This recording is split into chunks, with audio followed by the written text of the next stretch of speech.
What's up? Welcome to another night of James Bond trivia. I'm your good buddy, head of section. As always, happy Thursday. It's almost the weekend, and welcome to another edition of the good old James Bond trivia. And I want to thank my three friends who joined me tonight. My three Patreon supporters, Alan, Jim, and Drew. What's up, guys? Oh, hey, everybody. Hey, Joe. How's everybody doing tonight? I'm great. Yeah. Good. Anybody else have a cocktail but me? Does Coke Zero count? How about bourbon? It's a Thursday, so Coke Zero can count. I saw Corona, right. the good kind of Corona. I got a little glass of vino here. So again, welcome guys, and Alan Holborn. Let's start with you. How are you doing, my friend? I'm doing good, Joe. Weather's a little warm here. It's running around 100 degrees, but as long as the air conditioner in the car works, we're good. I hear you. Jim Foy, what's going on, brother? Not much. Thanks for doing this, Joe. And sunny in Southern California, big surprise. And nice and warm here. Looking forward to it. Awesome. Sweet. Thanks for coming. And Drew, how's it going, buddy? I'm doing great. Glad to be here. It should be a lot of fun. Cool. Thank you. Again, thank you for jumping in and being free on a Thursday. All right, so we'll get to it. I'll do the rules real quick, just so people sort of know what we're doing. We're playing Trivial Pursuit. Each correct question, the player will get 3 points for an unassisted answer. If you are struggling and you need help, the questions do tell you what movie this pertains to, so I can give you the movie. If you get it correctly with that, it's 2 points. If you can't get it, the player coming up next can take a shot at it, and they can get 1 point if they get it correctly before they take their regular turn. We'll play 2 games, and each player, the first one to get to 21 points, will win the game. I gotta tell you, I am getting distracted by my own beard. Like I keep looking at it, and I'm like, I can't look at myself while I'm doing this, because I'm like, who the hell is this weird guy? So each game will play to 21 points. The first player to hit 21, the next 2 players will get a chance to tie or whatever before we finish out. And your good friend, head of section, is the sole judge. I'm pretty lenient. If you're warm, if I know what you... But I will be the judge, whether or not I think you got it right. Last player will have a chance to do a tiebreaker. If 2 people are tied at the end, we'll just keep on going until somebody comes out ahead. And that's it. And by the way, if you want to be a contestant, become a Patreon supporter. Again, these fine gentlemen are Patreon supporters, so I thought this would be something fun for us to do to kill some time. And so if you become a Patreon supporter, you can be a contestant on a future game. And that's about it. And with that, we can start the game. Any questions, gentlemen? Are we ready to get going? Does the winner win the Octopussy robe? I got all 7 of them in a box right behind me. It's the perfect Valentine's Day present. That's right. All right, very good. All right, gents, here we go. Alan, you're up first. I'm going to roll the dice, and that'll let us know what the first question will be, first category. And you just rolled is that a green or a blue? I'm really going blind. That's green. Green. Green, and that is geography. Okay. Are you ready, sir? Sure, fire away. Alrighty. I should really have my glasses. Okay. What is the name of Gustav Graves Fencing Club? The actual name of it's the Travelers Club because I've been there, but I think they called it the same thing Fleming's Club was called. What was it called? I want to say Boodles, but I'm not sure. Is that your final answer? Yeah. That is not correct. That is not correct. Jim, you have a chance to steal for 1 point. I'm going to say the Royal Fencing Club. The Royal Fencing Club. I'm sorry. The answer is Blades. Blades. Yeah. Obviously. I think that was Fleming's club, right? I believe so too. I feel I like think that you're was a real club. Yeah. Yeah. Alrighty, Jim, you are up next, and the category is, what is the category? I should have grabbed that little card. We're very, very casual, just so you guys know. The category is crew or behind the scenes. Are you ready, sir? I am. Alrighty. And I guess in this case, I have to give you the movie. Because the question is, who was the production designer? Nothing like starting out with an easy one. The movie is Quantum of Solace. Production designer.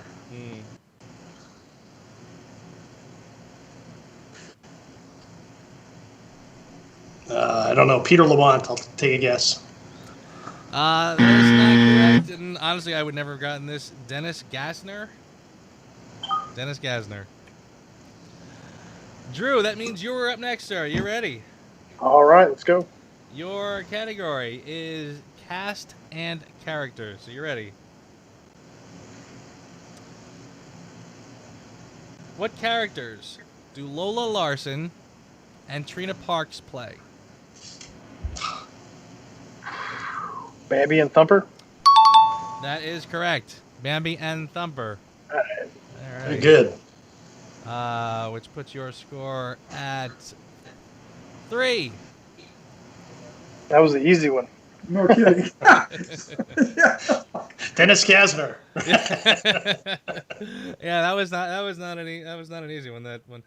All right, Mr. Hilburn, you're up next. Are you ready, sir? Sure. All right. The category is simply the films, and this one should be a little more. I think you'll have an easier time with this one. Rosa Klebb is the former head of operations of which Russian organization? Smirsh. Smirsh is correct. Nicely done. Which puts you at 3 points. Jim, are you ready, sir? I am. Alrighty. When does Bond say, Q's not going to like this?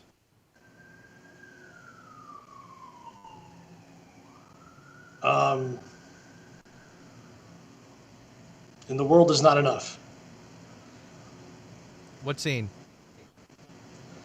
When the car gets cut in half on the pier. Absolutely. When the car is cut in half. Which puts you also at 3 points. I need a producer to do all the all the hands-on work. The score is now tied up, 3 up. Nicely done, guys. Drew, are you ready, sir? Yep. Alrighty. The category is gadgets and weapons. The question: what new gadget does Q employ to check on Bond's status? I feel like I should. See, I'm torn now. Do I make you ask me for the name of the film, or should I just give it up? Because you really can't answer without it. Yeah. The film is A View to a Kill. Is that the no.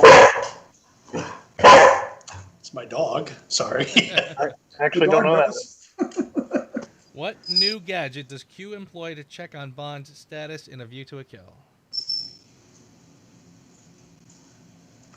I don't know that one. I've got to pass. Alrighty.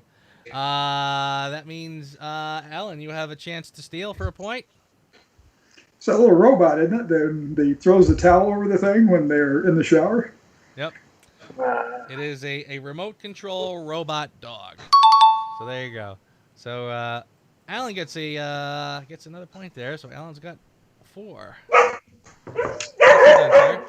See the dog, the dog saying, "Here's the answer." Dog saying, "Roof." Everybody knows that.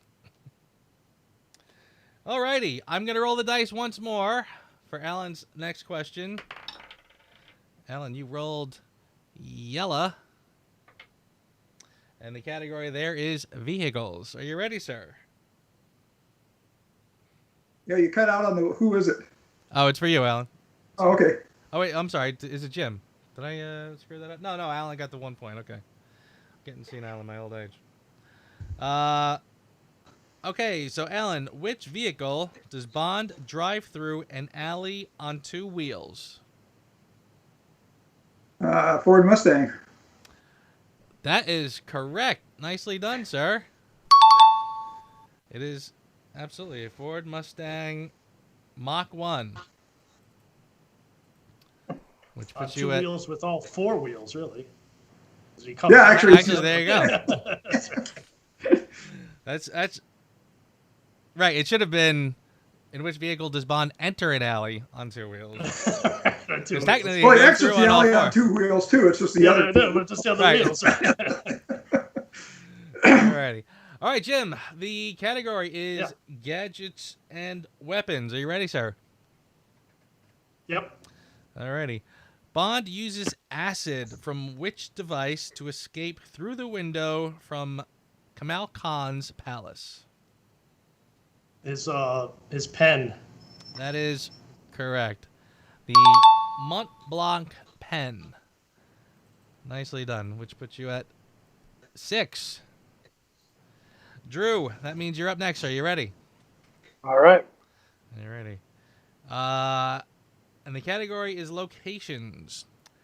Hector Lopez is the president of what country?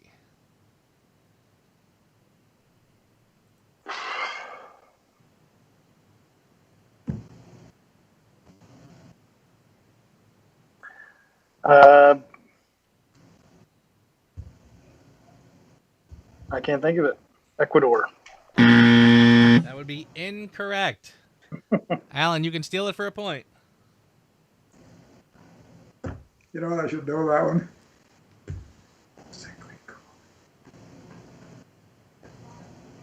Yeah, I'm spacing it out. Nope. Alrighty. If it helps, it's a fictional city, so Yeah, it was actually in Mexico City. Isthmus. there But you it go. was- That was it. It's Yeah, yeah. Alrighty. All right, Alan. So this question is for you. Are you ready, sir? Sure. Crew and behind the scenes. Probably everybody's least liked category. Yeah. Although this is probably not too tough. Who sang the title song? And I guess I got to give you the movie from The World Is Not Enough. Okay, you cut out. I didn't hear that. Sorry about that. Who sang the title song to The World Is Not Enough? Oh, crud. Yeah. No.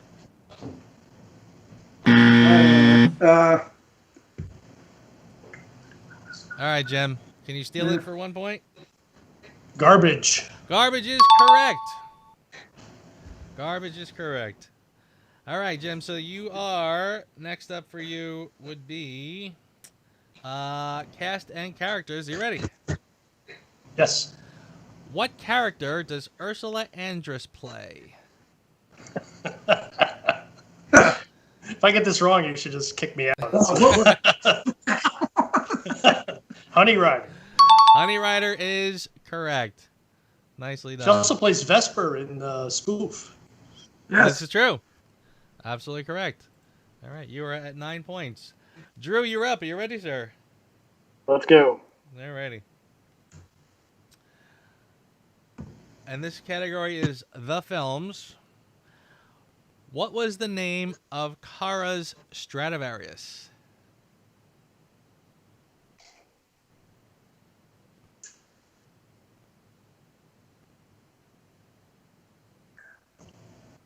Drawing a blank on this one too. Okay, Alan, for 1 point, you can steal it. What was the name of Kara's Stradivarius? All I can remember is when he goes sliding under the thing, and he goes, and the cello. Yeah, I No. All right. The Lady Rose. Ah, you got it. That was it. The Lady Rose. I knew there was a lady in there, but Yeah. There you go. Alrighty. All right. So we are up to our next card. Alan, you are up. I'm rolling the dice, and you rolled Poiple, Purple. All right. which is gadgets and weapons. So this should be right up your alley, my friend. Okay. All right. Here we go. No pressure. No pressure. Actually, I don't really find this question to be gadgets and weapons, but anyway. Who kills the Countess with a beach buggy? What was that guy's name? Oh, come on now.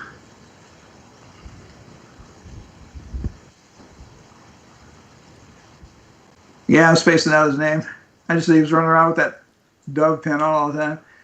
Yep. Yeah. Alrighty, Jim. You can steal it for a point. It's Locke. Isn't it? Locke Yeah. is correct. His name was Emil Locke. Leopold Locke. Alrighty. Jim takes the lead with 10 points. A nose cue, not a banana. That's right. There you go. All right, Jim, you are next, my friend. And it is a locations questions. Are you ready? Yes. Oh, I like this one, too. Oh, no. Where does Bond say he will meet Bianca?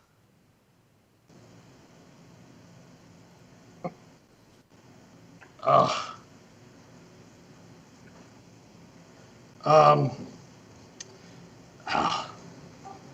Miami. Miami is correct. Nicely done. I'll see you in Miami. Miami, yep. In Octopussy. That was the pre-titles from Octopussy. That was great. I tell you, I don't know if I would have gotten that one, but as I was looking at it, I was like, oh, yeah. Okay. Alrighty. And that puts you at... I'm losing track here. At 13. Okay. All right, Drew, you're up. Are you ready? Yep. Time to redeem yourself, my friend. I know. Hopefully. All righty. Okay, and in fairness, I have fumbled this question myself in the past at other trivia games. Crew and behind the scenes. Who sang the title song for Diamonds Are Forever? I just watched this one.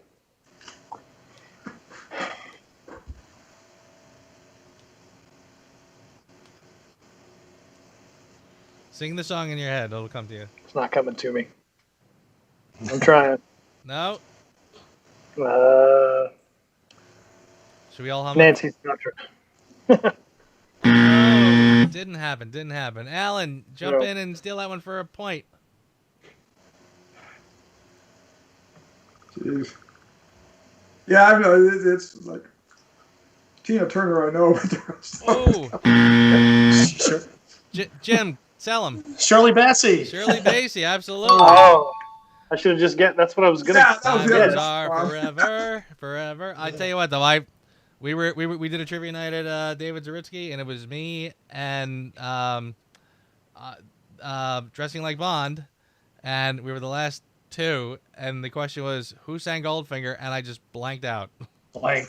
Blank. Yeah, you need a blank. I never heard the end of that one. Okay, yeah, the only one I get right. Alrighty. All right, Alan, are you ready? Casting characters. Sure. Alrighty. Who plays Donald Red Grant? Oh God, what is his name? A lot of these questions probably like on the tip of your tongue any normal day, and then all of a sudden. I know the same guy that plays the captain in Jaws. Yep. Oh God, what is his name? Here's the swimming with bow-legged women. Bow-legged women. You're gonna need a bigger boat. Yeah. Shoot. We're gonna need. God, I forgot. Oh my goodness, Jim, can you steal it for a point? Robert Shaw. Robert Shaw is correct. Nicely done, brother. 14 Easier when points. it's not your question. Yeah, pretty much. Yeah. Very true. All right, Jim, are you ready for your question? I am. Why does Elektra want to kill M?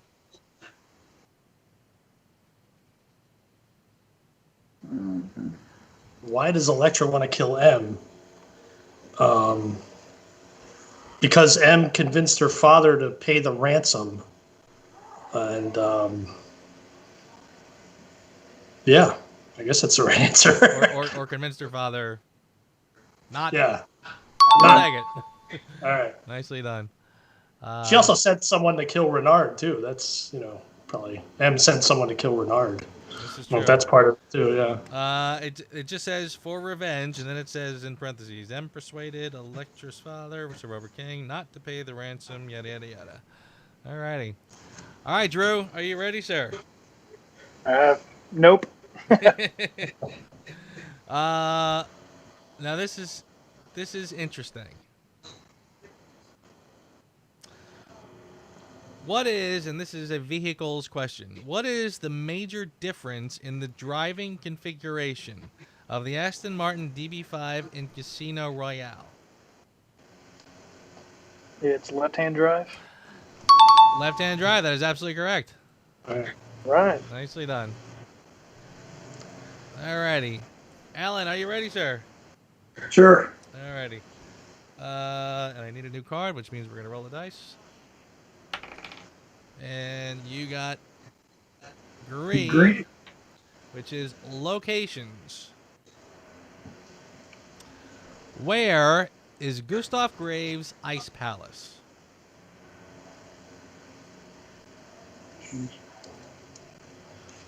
Greenland? Close. Jim, you want to I steal don't it for a remember point? if they ever.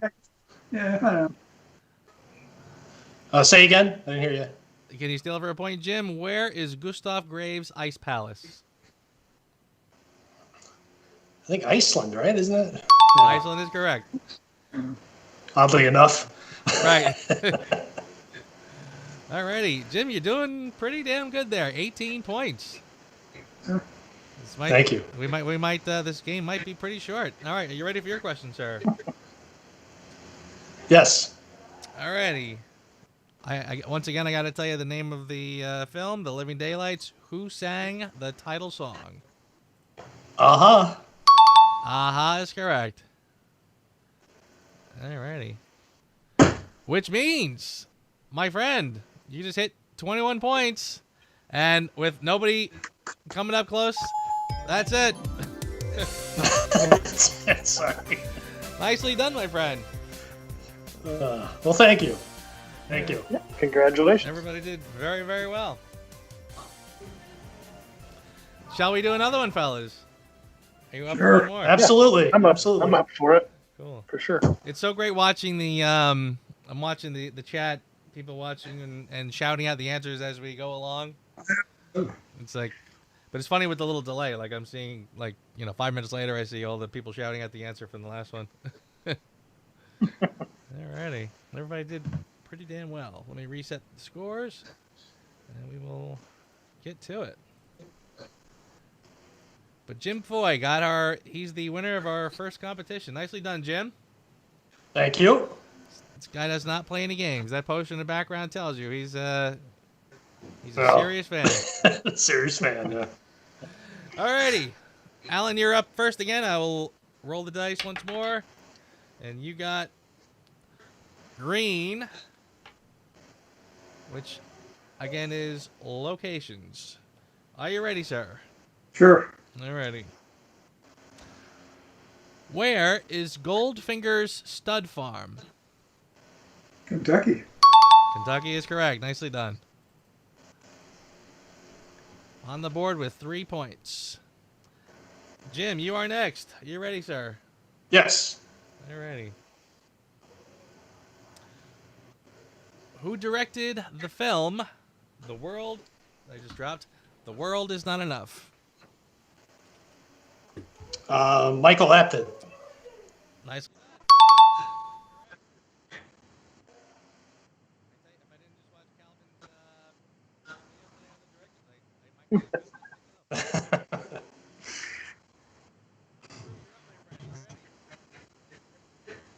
see. Okay,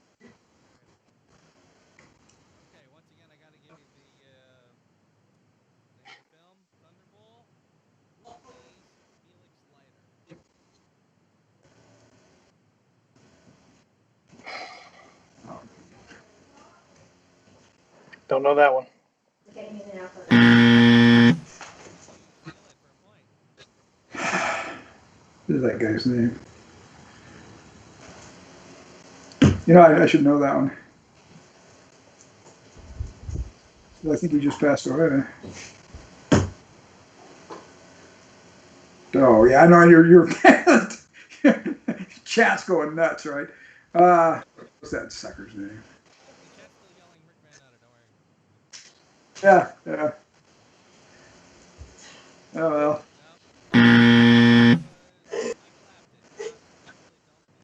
No. Michael Apted. Actually, don't. No. No way, you're looking at the wrong thing. Rick Van Yeah, Nutter's you're looking right. at the wrong thing. It was Rick Rick Van Van Nutter. Nutter is Michael Apted directed The World Is Not Enough. What did I, oh shit! What did I just say? Rick Van Nutter. The minute you said it, yeah, because I knew it was his name. Were we still on that? Oh boy, that's. Sorry about that. No, Rick Van Nutter. Rick Van Nutter. All right. I guess I won't be reading that question then. But it was. Alrighty. All right. So who are we up to? We up to Alan now? The chat's saying that we can't hear you, Joe. Yeah, I caught that. I think I lowered my audio by mistake. Am I back now? I think I should be. Checkity check. Yeah, you're good. You're here. Good here.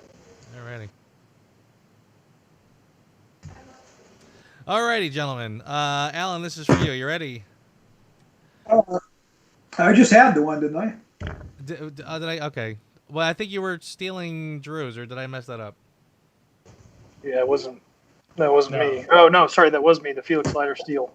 That was me. Yep. Yeah. All right. So then this one is for you, Alan. What is the name of Zoran's master plan?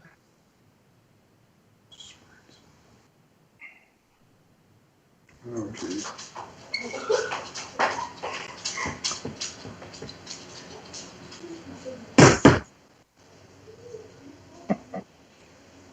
Yeah, I'm gonna have to start watching more Roger Moore.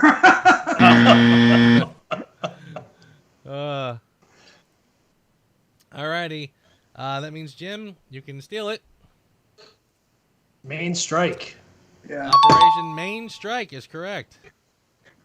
Nicely done. Alrighty. So Jim, this is for you. Who, and again, I got to give you the. Let's see if you can do it without the movie. Thank you. Who is in the boot of the Aston Martin DBS? Who is in the boot? Who is in the boot of the Aston Martin DBS?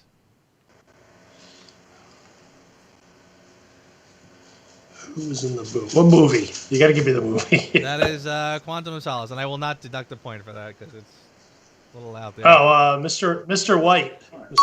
Mr. White is correct. Yes. There's been so many people in boots in James Bond. Yeah. All right, Drew. Are you ready, sir? We'll see. We'll see.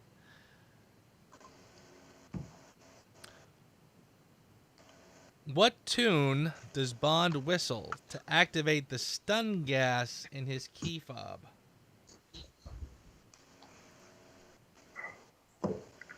So I know it's one of the two. Ruled Britannia. That is correct. Rule Britannia, absolutely. All right. Nicely done. 3 points. All righty, Alan, we're back to you. If I haven't goofed this question up, actually, yes, I did. So we are going to another card. Oops.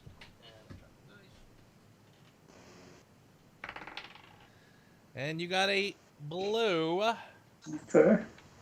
which is cast and or characters. Are you ready, sir? Sure. Harold Cicada plays what character?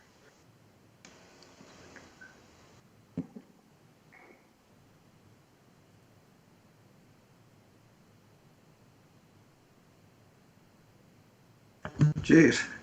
Recognize the name. What do you play?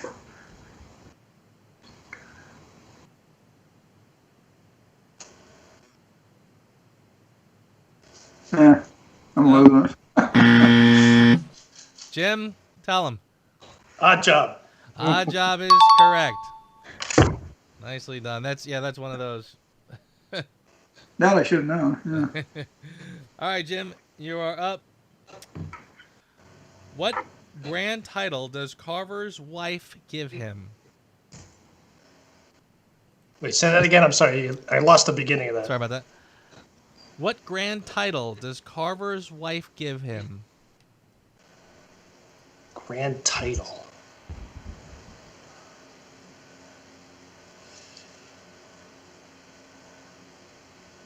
Yeah, I don't know. It's a tricky one. Drew, for a point, you can steal it.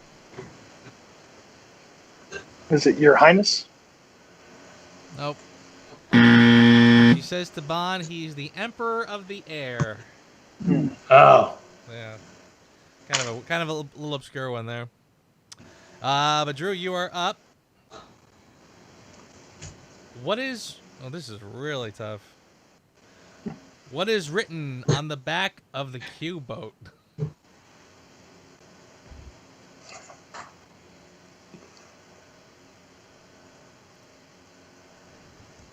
Something with retirement, maybe, but I don't know. Alan, it's really obscure. Want to take a swing? That's a tough one. Yeah. No idea. I'm going to have to watch that now. It says Danger Jet Blast. Yeah, no idea. Next time you say it, there it is. I was thinking like a name of a boat. Yeah, I mean, I guess some of these get really specific, but alrighty. All right, Alan, are you ready for yours? Sure. Weapons and gadgets. When Q is dressed as a gardener, he talks into a radio hidden in which item? A rake? That is correct, my friend. Technically, he's a broom, but I'll give it to you. Broom. I think that's Yeah, I can't remember if it was a broom or a rake. I know he was just standing there doing his thing, and then he picks it up. Yeah. Yeah. You got the gist. Jim, are you ready, sir? Yep. Where is the Casino Royale? Montenegro. Montenegro is absolutely correct. Nicely done, sir. All right, Drew. Are you ready, my friend? Let's see. All righty. What year was Live and Let Die released? 1973. 73 is correct. Nicely done. Alrighty. Okay, and that's it for that card. Alright, Alan, you rolled orange. Okay. I swear that's orange, even though it looks very yellow on screen. Yeah, it looks a little yellow. Yeah, that's good. That's yellow. That's there it goes. Oh, you see that when you turned it? I did, yeah. Camera has an issue with the color, yeah. Alrighty. Alright, and this is crew and behind the scenes. Again, thank you, Calvin, for reminding me of this today. Who directed Casino Royale? All right. All of that up to Casino Royale was busted out. Sorry. Yeah. Who directed Casino Royale? Oh, God, what's his name?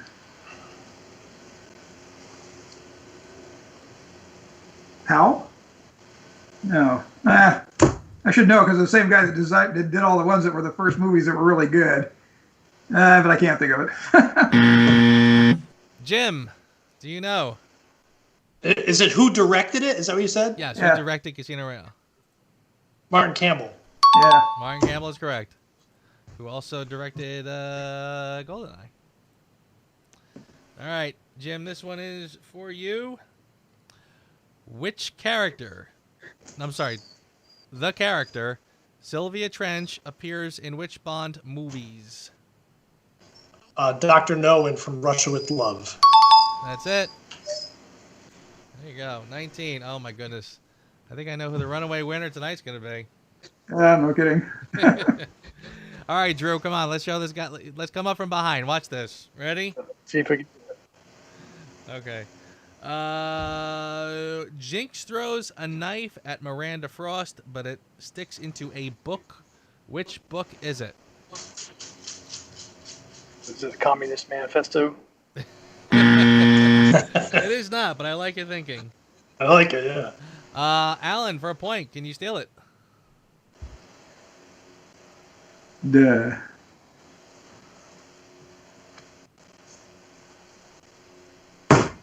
I could see it, but I can't think of what the name was. Jim, do you know? It's The Art of War, wasn't it? It is The Art of War. Yeah. Absolutely. All right, Alan, you are up, my friend. How many tankers full of cocaine does Bond destroy?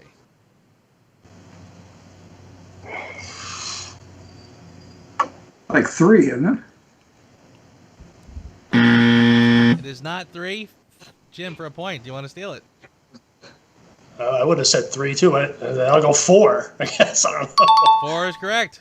You got yourself a point. I probably wouldn't. I definitely Well, technically, he drives away in one of them, doesn't he? So I mean, I can't remember how many they technically started out with, so I'm not sure. Yeah. All right, Jim, this could be for the win. Are you ready, sir? I am. How does Onatop prefer to kill her victims? She crushes them between her legs. She crushes them between her legs. Nicely done, my friend.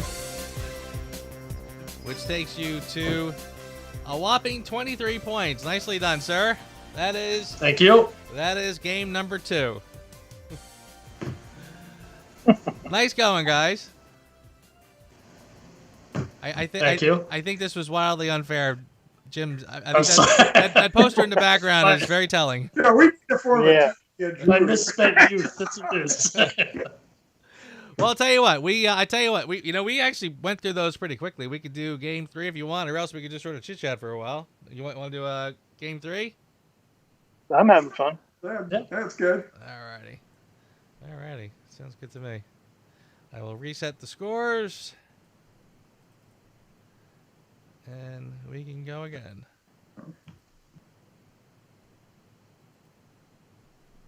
Alrighty. Alan, I am rolling the dice for you, my friend. Let's see what we come up with. And it is pink, red, ish, whatever you call that. And that is the films. Are you ready, sir? Sure. All right. Alan, who survives the Yanis attack on the Severnaya Space Weapons Control Center? Oh. God, what's the name of this? Yeah, I can't think of her name. I know I can picture her, but...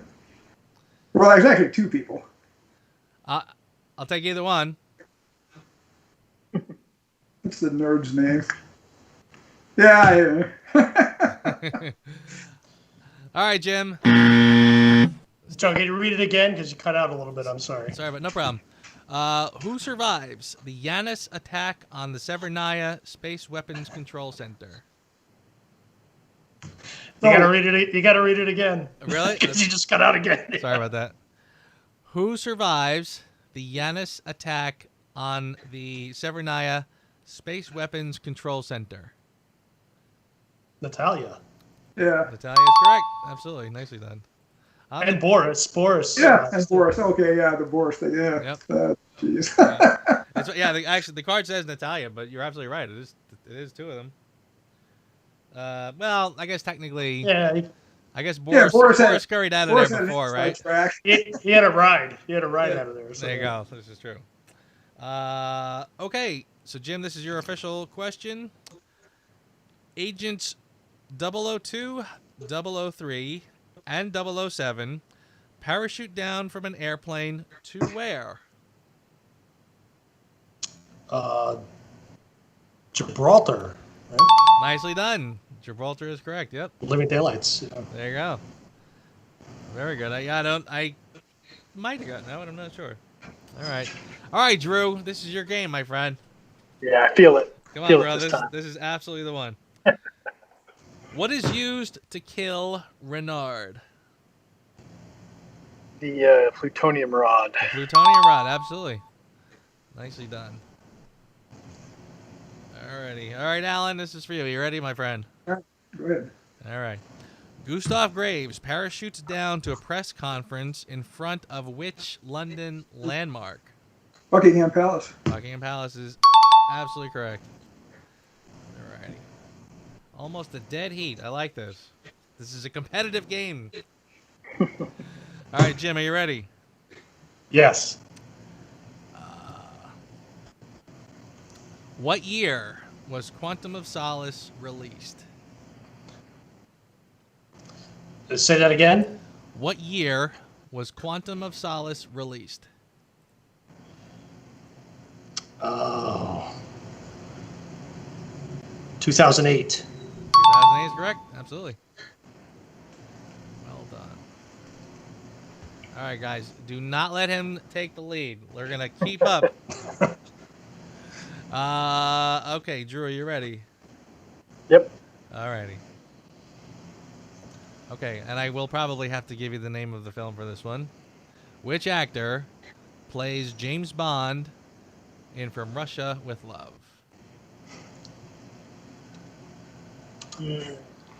Think about that one for a second. Tick-tock. Dennis Glasser. Tick-tock. George Lazenby. Sean Connery. Sean Connery. It'd be like asking me, who plays James Bond in Casino Royale 1967? Seriously. So it's Say a bunch. Yeah, got a lot that's of a bunch. some of these questions. Who played James Bond in? And the other one is like, who's the technical designer for... Yeah. Who was the key grip on... Yeah. Who is the best boy on... All right. I'm rolling the dice, Alan, and you got Yella. You are Okay. Yella. All righty. So this is a vehicles question. Are you ready, my friend? Sure.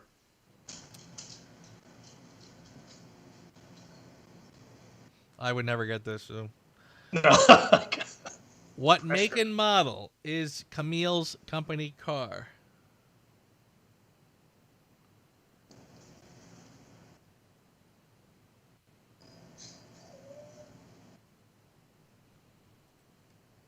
Camille's company. If you gave me just the make, I would take it.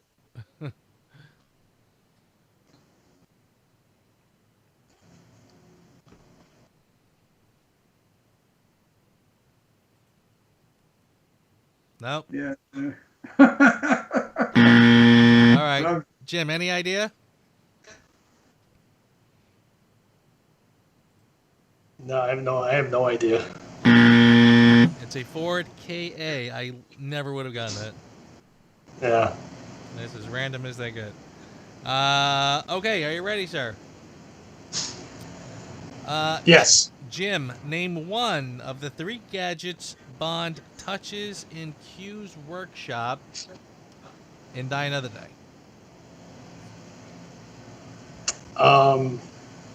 The jetpack. He touches the jetpack. Jetpack is correct. I'll tell you what. I'll give you an extra point if you name all 3. He also touches the Rosa Klebb shoe. I don't know if that counts. And he also touches the briefcase from And the Russia briefcase. Love. Absolutely. Very good. That takes you to 11. All right, Drew. Ready, buddy? Yep. Where is General Koskov kept safe by MI6?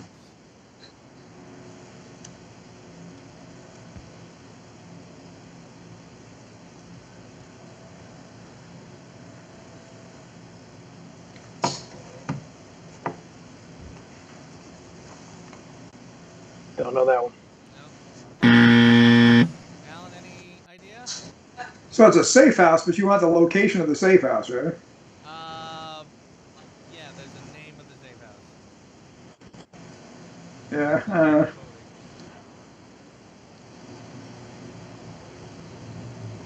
Yeah, I'm. It was the Jim. Do you know before I say it? Yeah, Moneypenny says it's like the Bladings or Bleddings or something like that. Bladen Safe House. Yep. Yeah. Okay, Alan, are you ready, sir? Sure. In which country did Dr. No have its world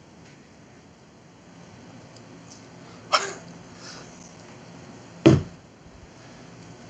The UK, wasn't it? That is correct. Yep. Yeah, because I mean, some of them they did some of other places, but it was rare. I think the first premiere is always in the UK, isn't it? I mean, I know they do other premieres other places. Well, they did one. Didn't they do one in San Francisco? Oh, It was an odd thing because they pretty much always did them in London, and then yeah, that was I remember that. Yeah, Huh. I thought that's got to be a trick question, right? Didn't they? I think they screened Dr. No in Oklahoma before anything. Oh, there you go. By the way, Remember thank you to Ray Crumpold, who's alerting me when my audio dips a little bit, and I don't know why it does that. I don't know why it just doesn't stay put.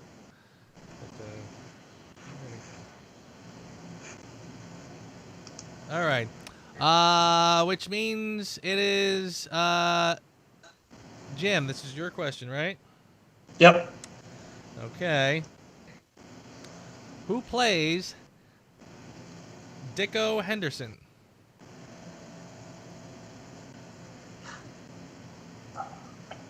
Charles Gray. Charles Gray. Oh, wait. Yeah, Charles Gray, I'm sorry. Yeah.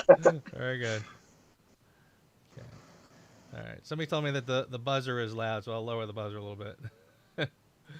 All right, very good. So, Charles Gray, which takes your score up to 14. Nicely done. All right, Drew. Are you ready, sir? Let's go. Who is Victor Zokaz, better known as? That's Reynard. That is Renard. Nicely done. Good. Very good. There you go. Again, I like this. Much more competitive game. This is nicely done.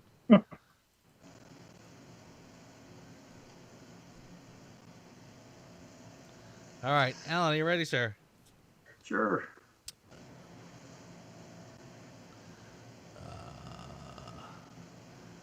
That card is done, so we're gonna roll the dice again. I don't know why, Alan. I'm always rolling the dice at you. I would think it'd be a little more varied. You got the purple. Okay. Purple, and it is. Here is the question: how many men does James Bond have to kill to obtain his 00 status? 2. 2 is absolutely correct. Nice job. Cool. Alrighty. All right, Jim. Vehicles. What does Bond drive through a wedding ceremony? The boat. Live and let die. Absolutely, the speedboat. It says it's a glass-drawn speedboat. Glastron. All right, yeah, very good. Alrighty, nicely done. 17 points, my friend. All right, Drew, are you ready, sir? Yep. How does Bond and Karmalovi cross the Czech-Austrian border?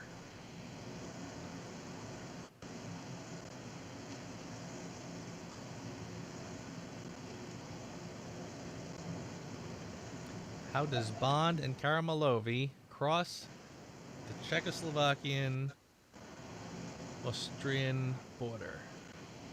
The Daltons are the ones I've watched the least.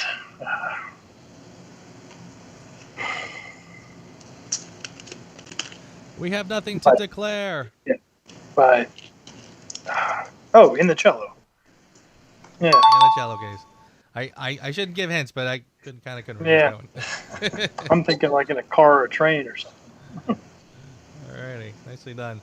Alan, are you ready, sir? Sure. Where is Zorin's oil pumping station? San Francisco Bay. San Francisco is correct, absolutely. And I believe you are correct. That is the Bay. Well, Calvin had the whole thing about the Save the Crab signs going on the other day. Oh yeah, right. That was. I tell you, boy, he's been cranking out good content, hasn't he? Yes. A lot of good stuff. All right, Jim, are you ready? Yes. Okay. Who sang the theme song to "You Only Live Twice"? Nancy Sinatra. Well done. All righty, 1 point shy of victory. You guys are gonna have to steal it from him. You're gonna do it, right, Drew? Yep. All righty. What is Major Anya Amasova also known as? Triple X. Triple X. Very good. All Yeah, righty. I apologize for the bad accent. No, that's right. It's dead on. It was good. All righty. Alan Helburn, you ready, sir? You bet. Once again, I'm rolling the dice. There was 6 questions, and you got the green, which is locations. And the question is, okay, where is the Severnaya Space Weapons Control Center?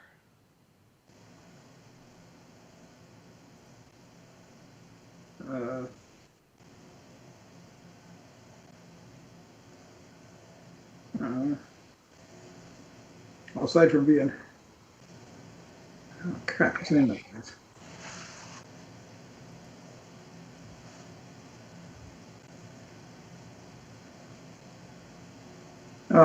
Well,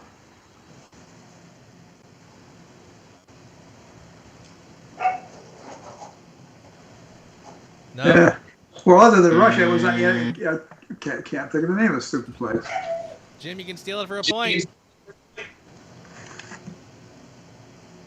Well, I was going to say Russia, but Severnaya. I mean, isn't it in Severnaya, Russia? Isn't that? I would Where it have is? said that too, but that's not what the card says. Oh. It says Siberia. So I guess. Yeah, I started to think like, where are the Russians? Oh, all right. Like, the little camps for people. I did the same thing though. I kind of thought, well, Severnaya, isn't that the place? Yeah. Okay. All right, Jim, this is for you for the win. Are you ready? Yes. What year was Octopussy released? 1983. 1983 is correct. Nicely done, sir. Thank you. 23 points, and you are, again, the runaway winner. Nicely done, brother. Thank you. Again. This man knows his stuff. You know. All right, well, guys, nicely done. Very well played Thanks, by guys. all of you guys. Thank you. That was fun. Well, it was a lot of fun. It's fun. Good. All right, well, as far as I'm concerned, we can just chit chat for a little while, unless everybody has to run. Nope. Nope. Yeah. I don't have anywhere to be. All right. Oy, so how's everybody handling the lockdown? Well, fairly well. As best you can, you know. Yeah. Oy, very true. Anybody in the chat that has any questions you want to throw out? Little talking points? Feel free. So is it kind of getting back to normal where you guys are, or is it still, I mean, other than masks and stuff, is it more or less you kind of get to where you want to go? Yeah, we're not locked down or anything. But So what, you want to do a trivia question? I got a trivia question for you. Sure.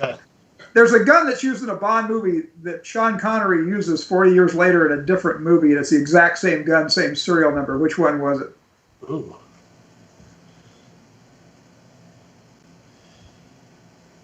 "40 years later." Hang on a second, I'll show you one.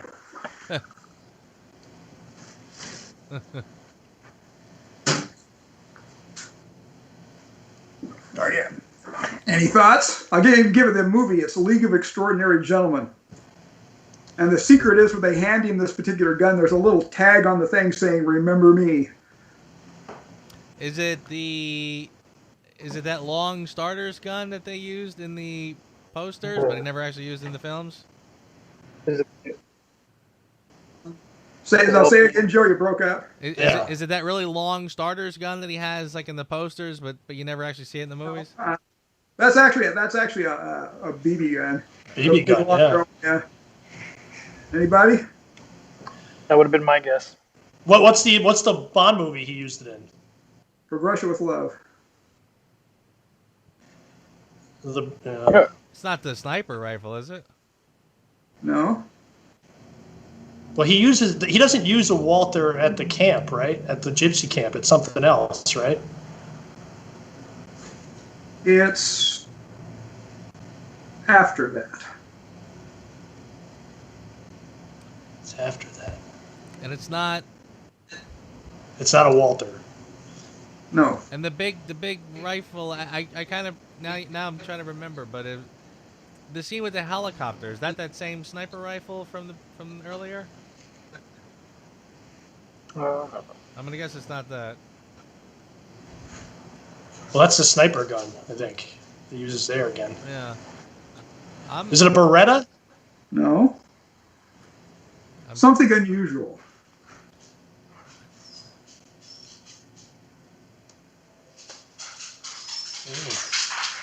I saw it in the chat, so I can't cheat. Oh, you saw it in the chat? The chat's got it, huh? Okay. Yeah, I think so. Oh, all right. Yeah, the chat looks like they got it. Makes sense. Oh, the flare gun? The flare gun. Yeah, there it is. Ah, very cool. Okay. The interesting thing is he fires it twice, but this thing actually breaks down and loads like a shotgun. I mean, that's expended round, but I like the fact he goes bang, bang. Like, they don't show him reloading it. But I always thought that was this was not that good. But 40 years later, when they get off of the submarine to go, actually use the exact gun, it's the same material. Which I always thought was interesting because Connery's like, oh yeah, I remember this. That's funny. I never actually even saw that movie, The Extraordinary Gentleman. Yeah. I didn't either. So I got guys asking me in the chat if we think that the film is going to be delayed again. I feel like I've talked too much about that. Have you guys, any thoughts on you guys' end? So we're going the other way here in Oklahoma. So I unfortunately, I think, at least in the U.S., they may premiere it elsewhere. But I mean, well, the latest rumor was it's coming up against a bunch of other releases, so they were looking at sometime in 2021. And they just delayed Tenet 2 again, so Yeah. Oh, they did delay Tenet. Yeah, I mean, being out here. I didn't know they delayed that one. Yeah, I think so. And being out here in La La Land, it's there just doesn't seem to be like they're ramping up stuff too quickly. Well, the rumor is the vaccine's under development, so that all of this could change. If they get the vaccine out, and they get a bunch of people inoculated, and the thing's no longer that big of a threat, then all this stuff's up in the air. So it's one of those who knows things. It's funny. I kind of feel like we have a flu vaccine, and people still get the flu. I kind of feel like the vaccine might be the game changer. You're probably right, but probably more mental than anything else, I think. But Icebreaker 29 just became a patron. Thank you, brother. Welcome aboard. Thank you. Welcome aboard, right? Welcome. This League of Extraordinary Gentlemen you see before you. You are now in the same league as them. Thank you. Yeah, it's funny. Somebody asked me recently. They said, "Do you think we'll have a Bond movie out for the anniversary for 2022?" I said, "Yeah, it's called No Time to Die." Yeah. This keeps up. Yeah, somebody was saying that this never say, or was it the No Time to Die could be the 60th anniversary Bond movie? Yeah. Yeah. Seriously. I love it. I loved in Calvin's thing when he was talking about John Glenn, and he's like, no other director has dominated an entire decade with movies, and he cuts to like Skyfall Inspector. Oh well, okay.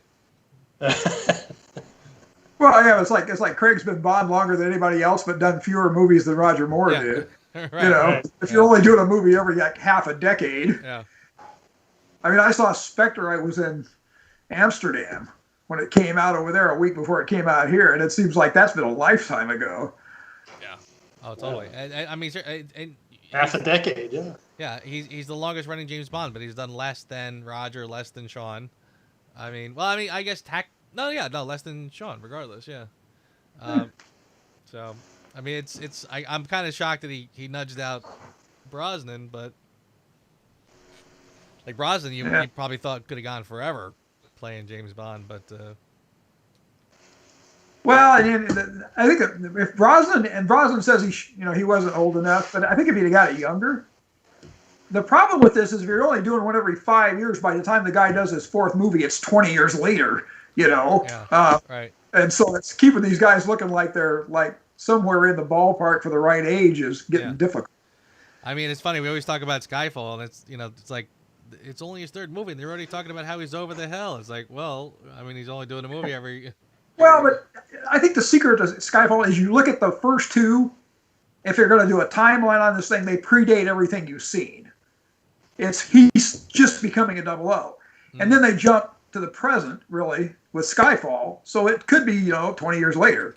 Yeah. I mean, they make comments in there about what we're expecting, an exploding pin, which is GoldenEye. Yeah. And then the Aston Martin shows up with all the the thing I find funny about the Aston Martin is they sold all his stuff, but they missed the car with all the weapons on it that's sitting in a garage somewhere. And it's supposedly a company car, and M says, go ahead and eject me, so they obviously know about it. Right. It's like, oh yeah, we forgot the thing with the automatic weapons at the ejector seat and all that. There's no tracker on it, though, so that's why. Yeah. That's funny. Did you guys see that video, by the way? I forget who put it out, but it was only like a month or two ago, where they kind of rearranged the order of all the films and said, this is how you should watch them.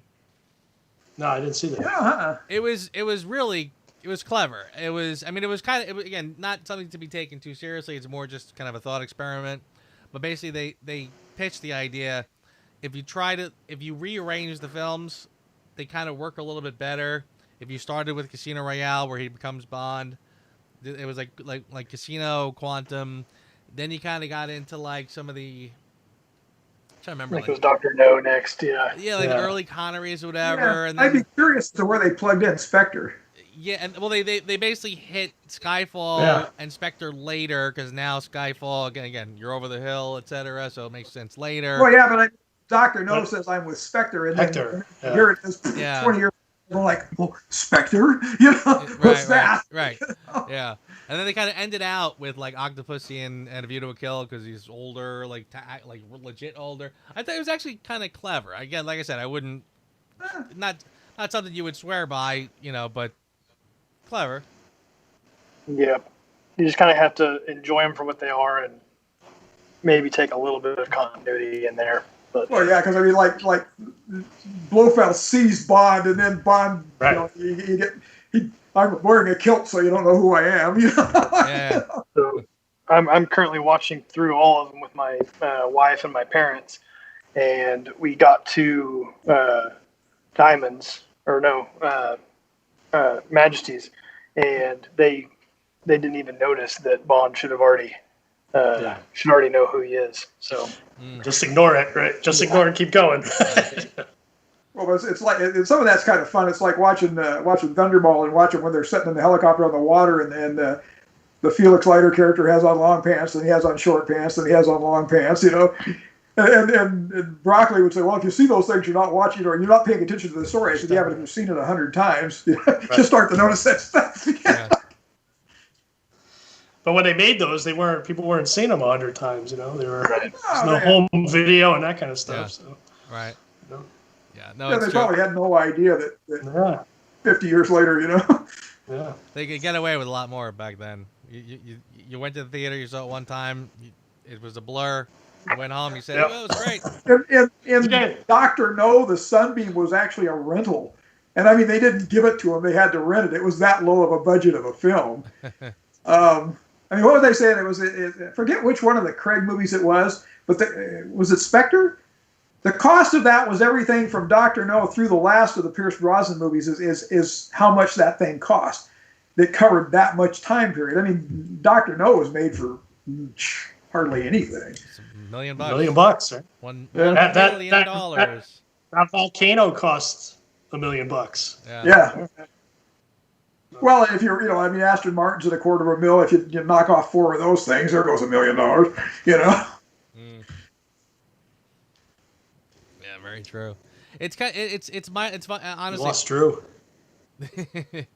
I go through it in my head sometimes. I say to myself, like, would it be better if we had a film like every year and it was like just a real cheap, quick movie as opposed to a giant blockbuster every. I think if they did it every 2 or 3 years, the problem that they have, I think, in relation to these movies like these superhero movies, is they delay so long, and like we saw this on the bulletin board, Joe, where the activity drops off.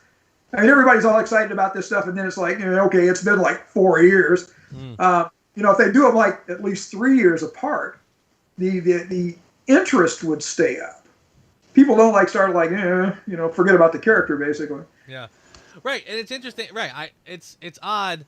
Like seriously, when you saw the trailer for Spectre, it was like, okay, you really need to know. Or, excuse me, when you saw the trailer for No Time to Die, you say to yourself, okay, you really have to know what happened in Spectre to see this movie. It's like, well, if you're going to do those kind of movies where you have to know what happened before it, then don't do it 5 years apart. If you're going to wait 5 years, do a standalone adventure where you don't have to remember what happened. I just hope that Barbara Broccoli isn't losing interest in doing this. That's my worry about it. And I'm afraid that might be the problem.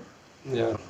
I feel I would agree kind of wholeheartedly with that, frankly, that she clearly is, which is fine. I mean, you're entitled to be interested in other things, but yeah. Has anybody seen the rhythm section? I have not. Somebody just asked me today. No, I'm not. I'm not honest. I hate to say this. I'm not even randomly curious because I've heard it was pretty much a disaster. I was curious before I heard it was a disaster, and it's on my list, but I'll probably never get to it. Yeah, I kind of have no real interest in it. I mean, just the little I've heard about it sounds like a movie I wouldn't like, honestly. Here's a question for the panel. Do you guys consider You Only Live Twice as Connery's most action-packed Bond film? Oh. Yeah, especially maybe not just Connery himself, but with all the like the invasion of the volcano layer. That's pretty good action. Thunderball was pretty. Thunderball is a lot. Yeah. I think if you Icebreaker says that he has 21 kills in that movie, so if you go by that could tilt the scales a bit.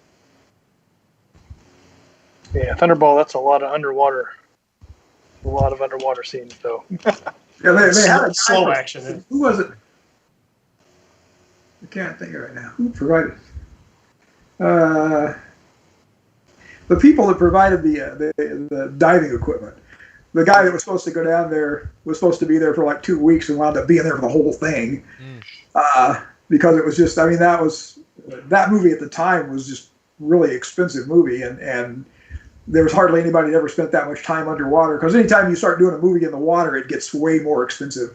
Waterworld was a perfect example where that was supposed to come in at some ridiculously low thing and wound up just eating them because of the water.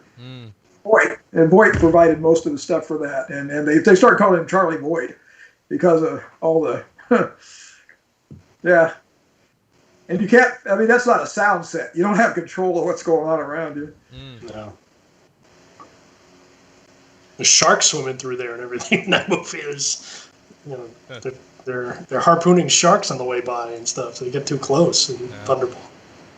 Icebreaker says Thunderball has 18 kills. Is that Connery or in general? It's got to be Connery, I guess. Well, I think Brosnan's got the most kills, right? If you're actually counting body counts.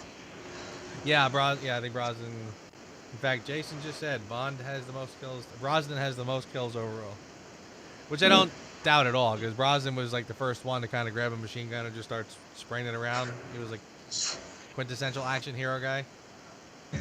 Well, it would be interesting if they actually did the book Moonraker, because they actually nuked part of the UK with that thing, which would be an Yeah. We're talking about Waterworld in the chat there. Has anybody been to Universal Studios in Hollywood where they have the Waterworld show? It's really great. It's Been awesome. many times, right down the road. Really? It's really.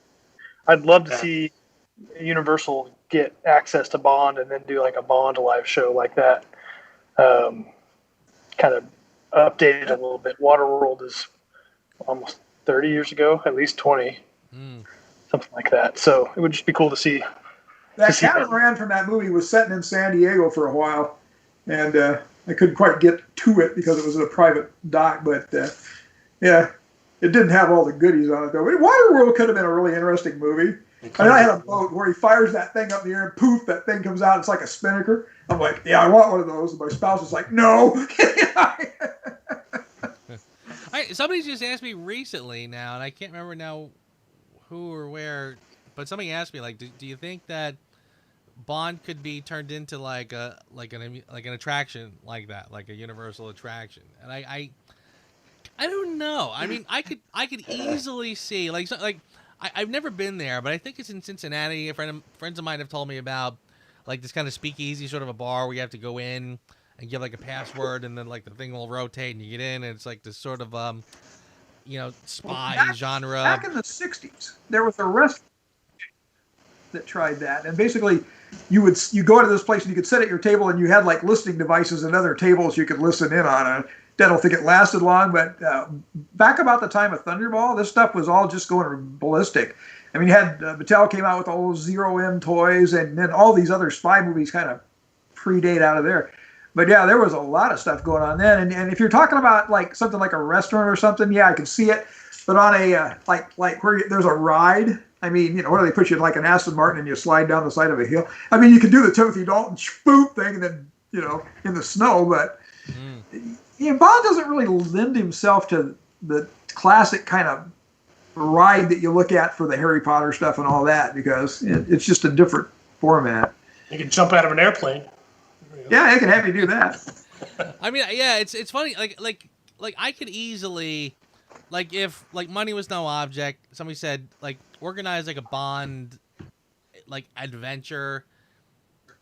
It could involve like skydiving, landing someplace, bars, and I mean, there's a lot of things you could do. But yeah, as far as like a controlled attraction, or even like the Indiana Jones stunt show at Universal, like was awesome. But I don't even know if I could see Bond doing something similar. Or I mean, I guess like that they could, but I don't know. I don't know how it would work. Well, the International Spy Museum has some stuff, and it's more cerebral, but they send you out on this thing with like a mission, and there's certain spy sites and things you're supposed to like, but most people that go to amusement parks are more like they want to do the, bobsled ride thing or something. Now, the bobsled ride would work. There are elements of Bond that you could do that with. You could do the bobsled thing. You could do the skiing thing. But it'd be an interesting thing to try and work out. Well, it'd have to be the more recent movies, though, because people aren't going to, it's based on Thunderball. People aren't going to, a lot of kids aren't going to be interested. Put on this orange suit. Here's your spear gun. In you go. It's funny. Actually, you reminded me. Honestly, the Secret Cinema Casino Royale is probably the best kind of a Bond attraction you could do. Frankly, I mean, that was pretty spectacular. I guess that's a thought. Somebody asked me if there's any speakeasies where I live, and I in Manhattan, sure. And when you say speakeasies, like places that I know, there's no sign, there's no nothing, you can just kind of get into it. I don't know if that's exactly all it takes to be a speakeasy, but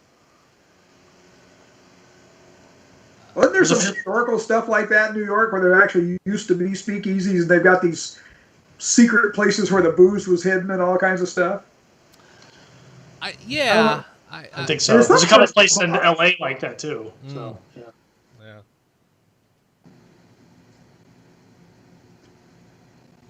Josh says Moonraker Mountain. I like that. Uh, Go to outer space. There we go. Well, they could put you in the cannon and shoot you into the net like they did. You know what I mean? That'd be kind of exciting. Like, oops, missed. There you go. So what was everyone's first movie they saw in the theater? First Bond movie? I know yours, Joe. I was gonna say, I think everybody knows mine. Alan, what was yours? I saw Dr. No in 1963 when they were doing first releases at drive-in movies. My dad took me, and I'm like, when that was over with, I said, okay, I know the job I want now. Nice.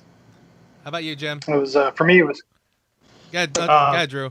You I go. say, Tomorrow Never Dies was mine. Nice. Yeah, mine was For Your Eyes Only. Awesome. So you nudged me out by one. Yeah, that's right. Nice. But I got hooked because of TV before that. I mean, it used to be like ABC, Sunday night or movie or whatever it was, and that kind of thing. So yeah. Was that how do you rank For Your Eyes Only? after you ranked it number 2 the other day or number 3, would you? Number 2, right? My number 2 of the Moors, yeah.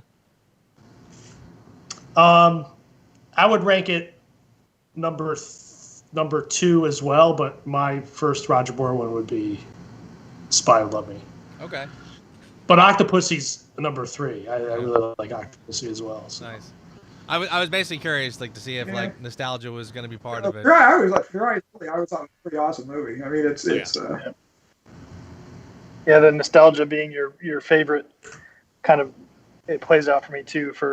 So I've got Tomorrow Never Dies and Casino are my top 2. I don't know if it's nostalgia or what. I just really like Dies. So the saying that your favorite Bond is always the Bond you started with is that all you guys kind of, I mean, Connery's my favorite, but so you guys pretty much with your first Bond was your best Bond. Well, I would say that Connery's my favorite. I was ranking the Moore ones. I'm a fan of From Russia with Love and Goldfinger. I think those are kind of up there with Casino Royale, but. I like the Spy Who Loved Me for Roger Moore just because I think it was very important to the series. I think if that failed, it might have been the end of it. Broccoli was by himself then. It was that kind of thing. There was 3 years between the films. Man with the Golden Gun was like just so. That's why I think it's kind of the same thing with, I think GoldenEye falls into that, and I also think Casino Royale falls into that category as well. Those are big tests for the series, and if they're not successful. I always thought the interesting thing about Man with the Golden Gun was that Christopher Lee actually did that kind of stuff during World War II. Yeah. It's actually a SAS kind of special operations executive guy. And was it The Hobbit? The director's telling him, so this guy's going to stab you in the back and make this kind of noise. And he says, like, people that get stabbed in the back don't make that kind of noise. But yeah, he was right in there with Fleming was working for the Naval Intelligence and he was basically in the Air Force and wound up becoming. He got to the point where he had some eye issue and he couldn't fly, so they put him into the intelligence end of things, and he wound up being quite the. I mean, probably the closest you'll ever see to somebody that was actually a real life James Bond kind of character. That's funny.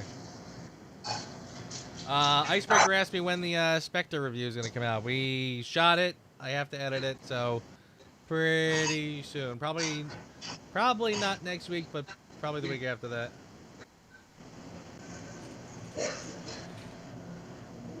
Yeah, Spectre was an interesting movie. It had moments of brilliance, and then it kind of, I mean, the opening shot. I mean, I'm sitting in a theater in Amsterdam that's like you're in this big recliner easy chair. You can have a beer and all this stuff. Yeah. And that opening scene, that was an awesome shot. But then it kind of went downhill from there. Yeah. Yeah. It's funny, tell me if you guys think this is true. Like, when you're watching a James Bond movie for the first time, can you more or less tell, by the end of the pre-titles, do you pretty much have a hunch how good this film is going to be?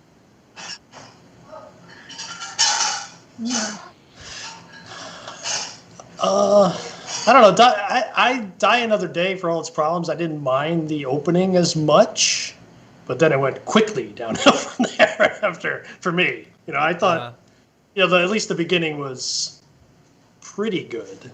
Yeah. But I didn't get a sense that it was going to be The shit as fest. terrible as it was. For me anyway. That's my review. Yeah.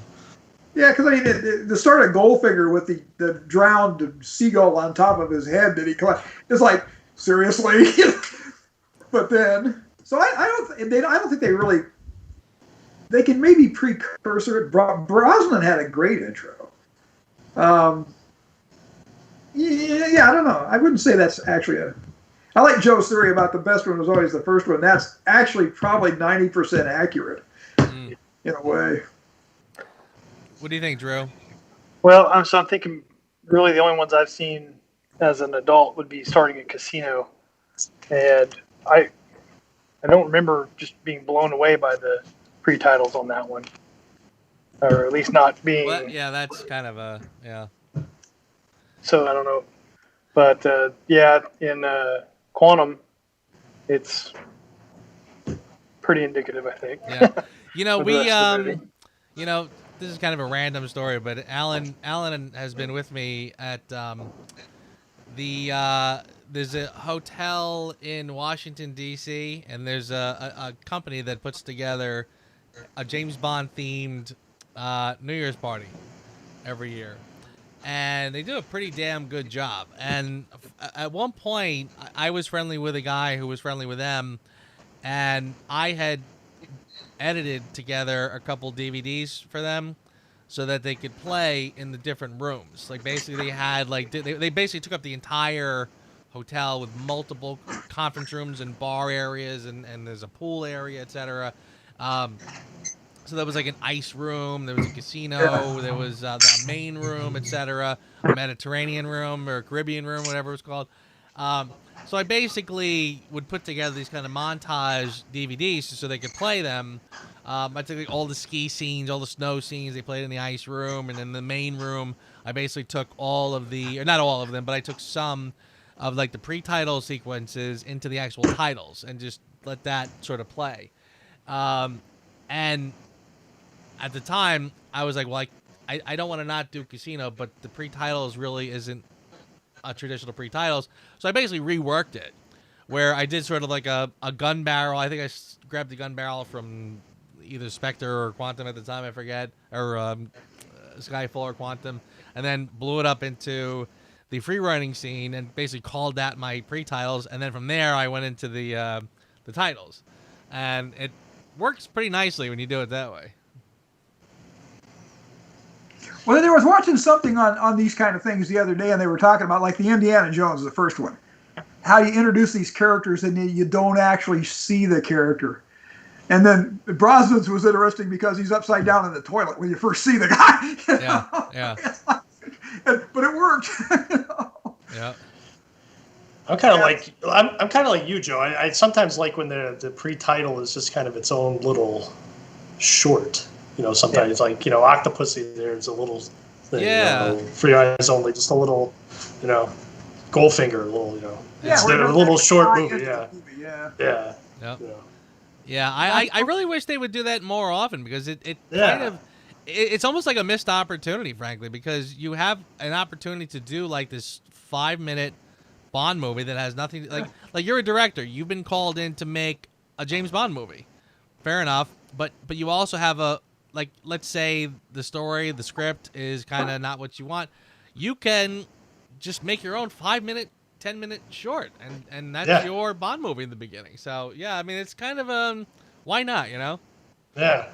And seriously, like Skyfall, again, it's a great pre-title because the action's great, but story-wise, it's more or less the movie just starts, takes a little break for the titles, and then just continues on. The pre-titles is not broken out in any way, really. Right. Yeah, I kind of like the ones where it's its whole separate thing. Just a character introduction kind of thing. I think in terms of just being sort of a standalone thing, Octopus is more or less got the greatest one. Yeah, because like you said, he's got to take care of business without doing it the way he planned on doing it. Yeah, right, exactly, yes. Totally. Leo M., I've lived at that hotel. Great pool. Are we talking about the same one? The Plaza Hotel in D.C.? That's pretty cool. Joe, you were breaking up when you were talking about that. Was it Oh, they're sorry. doing they're doing some sort of events or something there? Yeah, the hotel. There's a hotel in Washington D.C. and they do a New Year's, a James Bond Yes. themed New Year's party every year, and it's really really cool. Cool. Wow.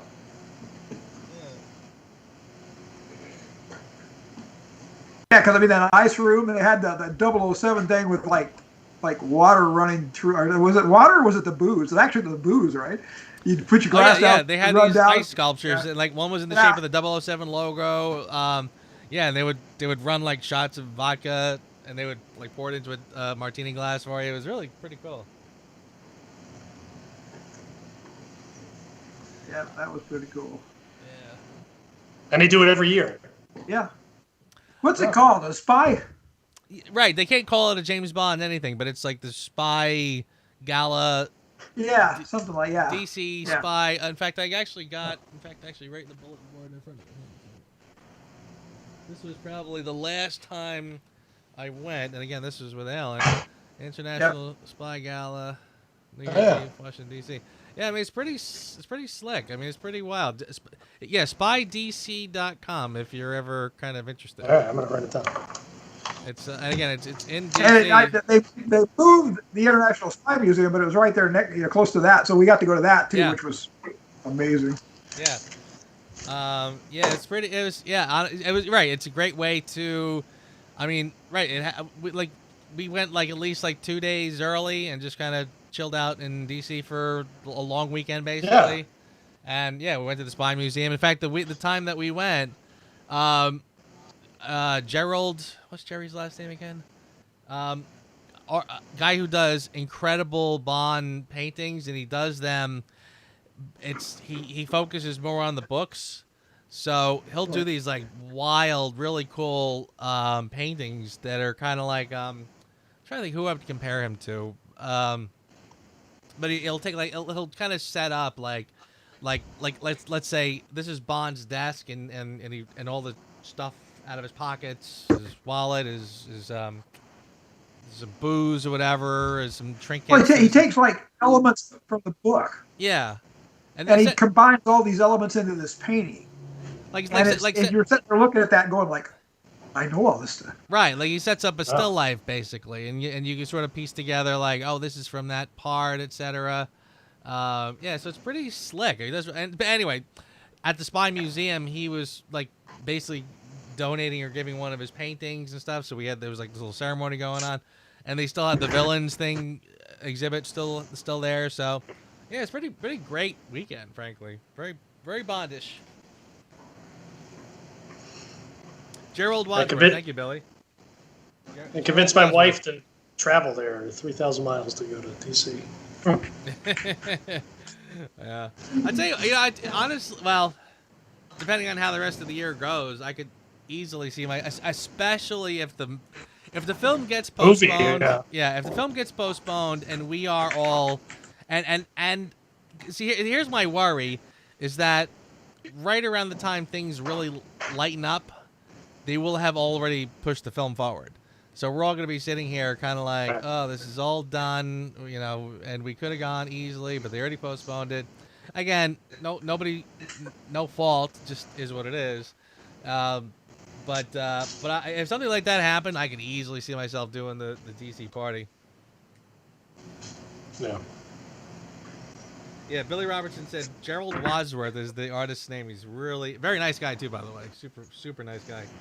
So, good stuff. Yeah, Leo said he lived in D.C. for 2 years. He knows that hotel well, so he probably knows that bar very well. It's really nice. Again, nice hotel, good spot. Yeah, it's really cool for the party.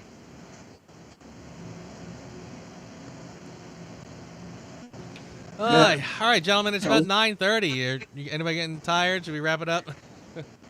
It's only 6:30 here, so I can talk. I got like 8:30, so That's why when I was doing IT, I always had my companies be in California, because if something went bad at the end of the day when everybody got out of there, the guys in California were still there. All the East Coast guys were gone.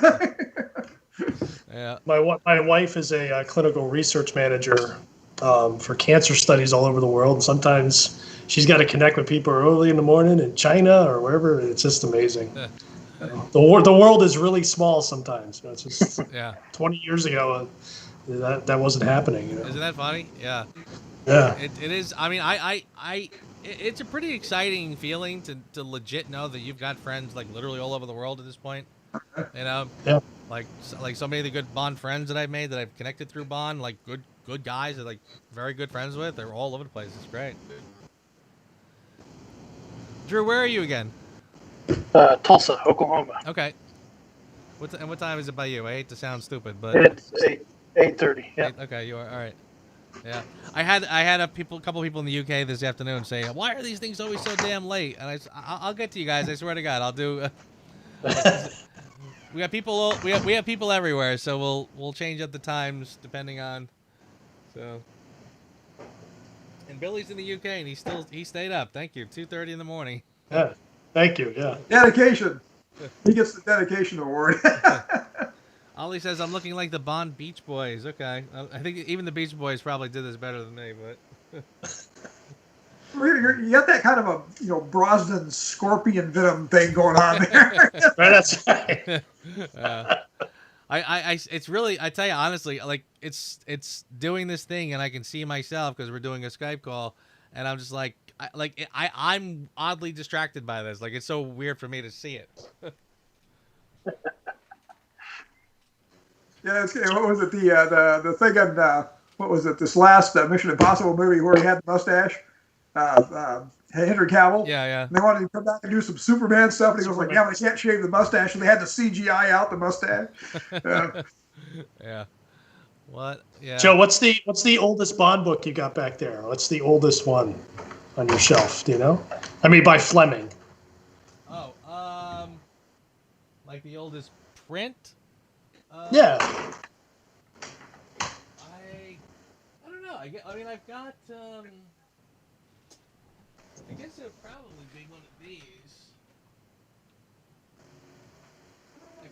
I kind of, once somebody, if I get one paperback, I gotta sort of do the whole bunch of them. Yeah. So these are probably the oldest ones I got. I had one. Let's see. Actually, this is legit. This thing. So I mean that could actually. Oh yeah, that's technically great. that might this is like a legit copy of this book, this heraldry book. So wow. Yeah, That's a good. yeah. That might win the prize. I did have that. Oh wow! Oh holy cow! That's no joke. It's not a first edition, of course, Just but a copy.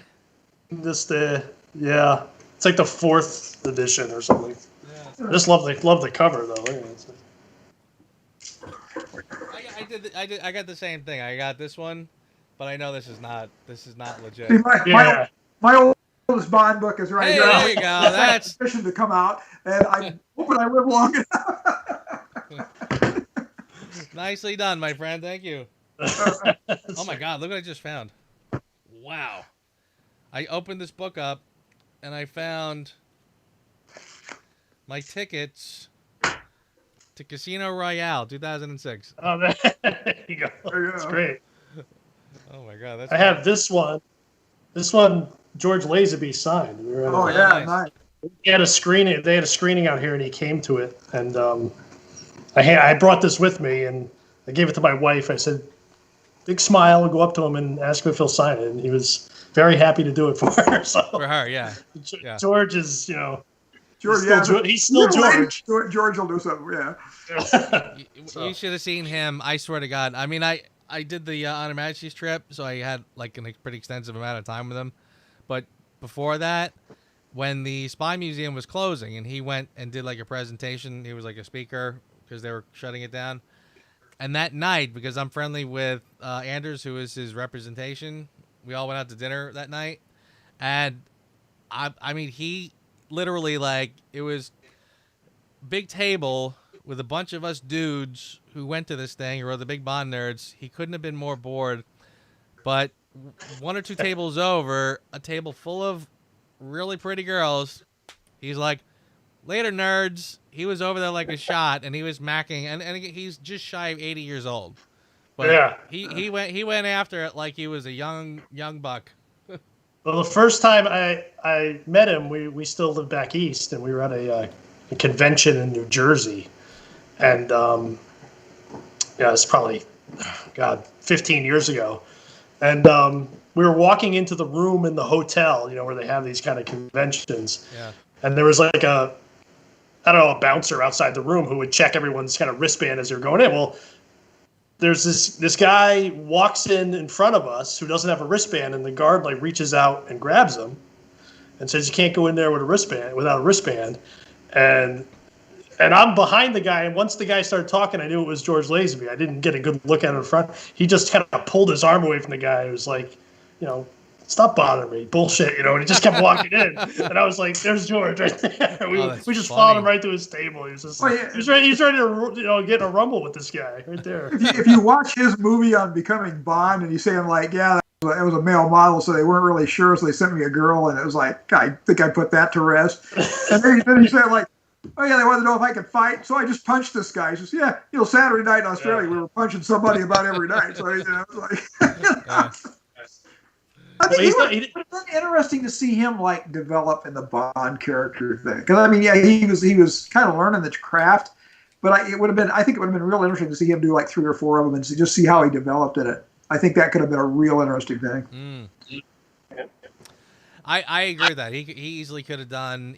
There's always like I've heard people say like, I wish I could remember exactly how this one person put it. It was perfect. It was like if you could have like one Bond, like otherworld what if kind of a wish, would you like to have seen George Lazenby's second film? Would you like to see GoldenEye starring Timothy Dalton? Would you like to see there was a couple like that, and I remember feeling like, well, actually I think what I would have chosen would have been to see Dalton do a third, but my close second would have been to see Lazenby do at least another one, because I think he easily, could have done one more, if not a couple. I think because of his age, yeah.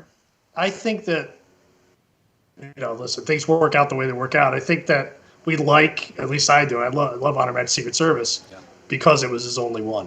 I think that kind of adds to it. Yeah. If it stretched out more, it would lose some of its luster a little bit, and I think. But That's true. Yeah. No, I would agree with that. I think it's kind of magical because it's his only one, and put it this way, I sometimes wish I could go back to. Like, I remember when Casino came out, and it was Craig's only one. It was just magic, it was, you couldn't top it. And then, like, a couple films later, it's like, oh, okay, again, Casino's still great, but it had that allure when it was his only one. Yeah. To stick closer to the books always seem like they're the best ones. And Casino Royale, they updated a few things like poker, but they stuck pretty much to the storyline, and it's coherent. Yeah. It just works.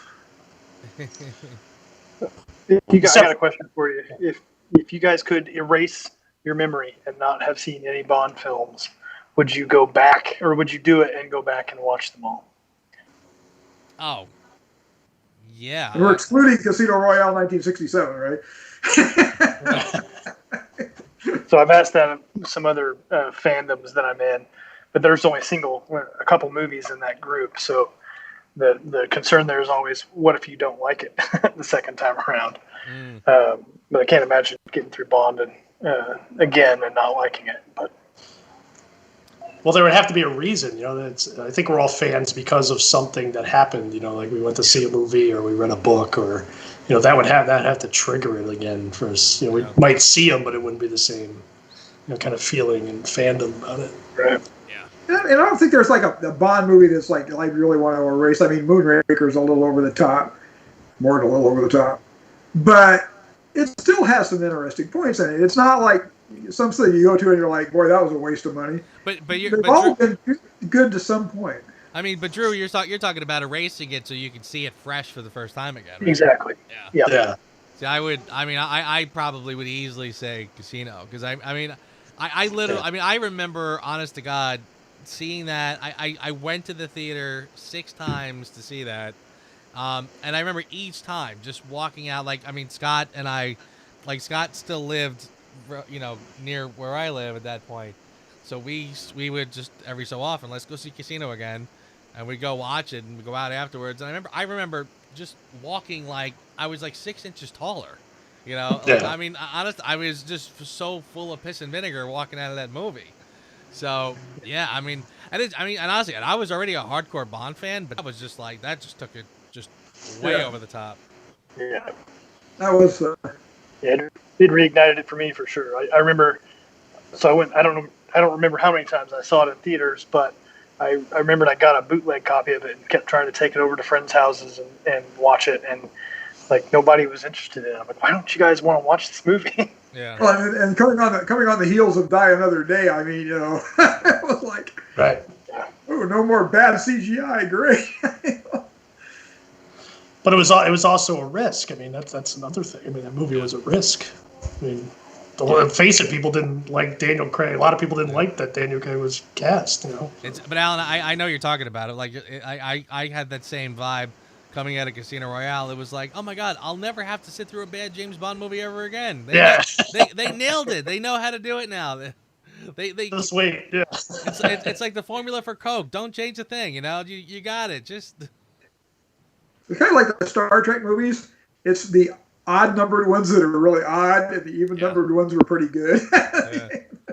Well, Joe, I think you mentioned it in one of your reviews. It's like they come up with a good one, like Living Daylights or Casino on a different level, and then it's like let's focus on something one thing that we think is the best part. Yeah. And the next movie about that, and it's like, oh yeah, that's not what you should be doing. It's the that whole. funny? It's just one part. Yeah, it's really bizarre. I swear to God, I really do believe that since 1983, I mean, they go up, down, up, down, up, down, up, down.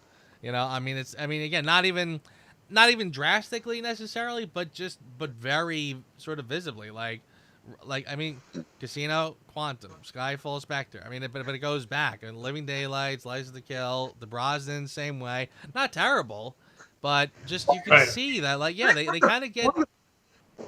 One of the problems with Eon is they tend to follow instead of lead. When they do a Bond movie, it's generally really good, but then they'll try to do James Bourne or something like that. Right. They'll try to bring in all this stuff from these other movies, and it's like, you guys were the leader in this. You started all this stuff. I mean, all this Mission Impossible movie systems really exist because of James Bond and the way that went over. Make a Bond movie. Casino Royale was a Bond movie. It wasn't, Bond goes rogue again. I mean, seriously, just do a mission, dude. Right. Yeah. Save the world. Right. Yep. Talia Green says the beauty of each Bond movie is that there's something excellent in each one, whether it's a location, a Bond girl, a car, gadget, etc. Nah, yeah. I mean, there are no Bond movies that don't have anything, worth enjoying. So that's for damn sure. They're not boring. They're not usually boring. Right. So they might have some boring parts, or there might be some lags here and there, but yeah, I mean, everyone's got something. So that's absolutely true. But yeah, I mean, I don't know if there's any truth to this rumor, but like I've heard people say, well, it's because Barbara and Michael switch off. Like Barbara will head one up, and then she'll let Michael take the lead on the next one. Again, I have no idea if it's true, but I kind of don't doubt it, only because it kind of has that weird consistency that they go up and down. It would be interesting to know which one was which is which. Right? Yeah. I almost hate to give her the credit, but if I had to guess, I think it's Barbara who gets the ones right, and I'm not sure why. I could be totally off, but I if I had to guess, like Casino Royale would be like her baby, and then Michael comes in and wants to do an action movie, and then same thing with Skyfall. We're getting a little more, but then Michael takes it and just kind of doesn't get it. And it's just nothing more than a wild guess, really, but that's kind of the vibe I get. Interesting. That would be interesting to actually know.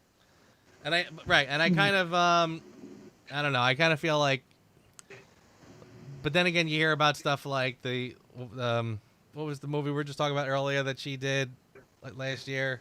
The rhythm section. The rhythm section, right? Then you hear about that, and you're like, oh, Yeah. I mean, I heard that was really just awful, and I'm not. I'm still waiting for the Jinx movie. What are we doing? You know, and Yeah. that character, if you saw this third John Wick movie, if her character had been more like her character in that John Wick movie, Yeah. the problem with the Brosnan movies is all the stupid one-liners that Kingsman at the end of the first Kingsman movie, that's what they're spoofing is all this Brosnan one-liners. I mean, there's places where my spouse groans in those movies because of the stupid one-liners. If the Jinx character had been more like the character in the John Wick movie, who was a just badass female, Well, it would have been more interesting. Die Another Day is Basically, so cringy. Yeah, it's very. It's so true. I mean, Die Another Day is just 2 hours of solid cringe for the most part. I thought her action was great in that John Wick movie. I still kind of felt like her delivery. There's something just really flat about how she delivers a line that I just kind of. I can't put my finger on it exactly. But like even in when I saw the trailer and she was in it, and she said something, when is anything not complicated with you, John? And I was like, oh, brother, here we go. Yeah. All right, there's Halle Berry with her line delivery, whatever. But the action scenes, she held her own. I can't take that away from her. Yeah. Well, if you've seen the videos of her at Tran Tactical doing the firearms training, she got quite good at it. Keanu Reeves actually was so good at that stuff that there was some firearms channel had some guys go in and try and beat his time and they couldn't do it. It's a thing called 3-gun where basically you transition between rifle, shotgun, and pistol. The guy that teaches that's a world champion at that place, and Reeves was exceptionally good at it. She was pretty good, but Reeves was just the guy could go out and compete in that stuff professionally. It was just amazing to watch. Yeah. And it comes through in the movie too, and they actually reload. I mean, it's like 8 rounds, wing. It's like, oh, seriously. Right, yeah. I just realized I never changed the date on my game board here. That was pretty stupid. There we go. Game 2, July. Fix it post.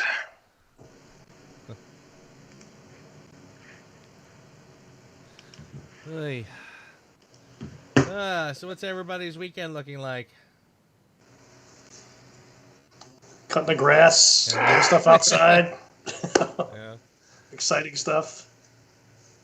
I've got a photo trip we're going on. My wife's wanting to take a special Milky Way shot of a place she lived when she was a kid. So we're going to go check that out. Nice. What's a Milky Way shot? She does astrophotography. And, Really? Yeah. Just, Like time delay thing. yeah, exactly. Long exposure. Nice. Yeah. That's really cool. Great shot. I was on an aircraft carrier in the middle of the Pacific with running blacked out, and the Milky Way was horizon to horizon. It's amazing when there's no light sources around what you can see. Yeah. All right, guys. I think I'm gonna Try All time to wind down. Well, I hope it was fun. Hope everybody enjoyed it. Oh, Yeah, it was yeah. great. It was great meeting y'all. It's great meeting You y'all. too. Like I said, I'm going to have to watch more Roger Moore. Yeah. I'm going to have to go brush up on my movie trivia for sure. Yeah, like start paying attention to who that key grip was. Yes. Start memorizing the end credits. Drew, you got 15 at the last one. I mean, that's pretty respectable as far as I'm concerned. I'll take it. I knew a lot of the ones that weren't mine. Yeah. I think that's how it goes. That's always the But I'll never forget Dennis Glassner now. I'll never forget that. Ladies Who Bond, what's going on, Jocelyn? Chris, that one Bond guy, has a Thrifting for Bond live stream on YouTube on Sunday. All right, very good. I will definitely check that out. Sunday, that one Bond guy. Very cool. Jocelyn had a birthday recently. Happy birthday, Jocelyn. Happy birthday. All right, guys. Well, seriously, again, thank you. All right. This was a lot of fun. So thank you for being Enjoy it. available, and hope it was fun. Thank Yep. you. thanks for putting it together. All right, guys. No, you're probably welcome. Thank you. And Talk to you later. See you guys soon. We'll Take see care. you. Bye. All right, guys. Be good.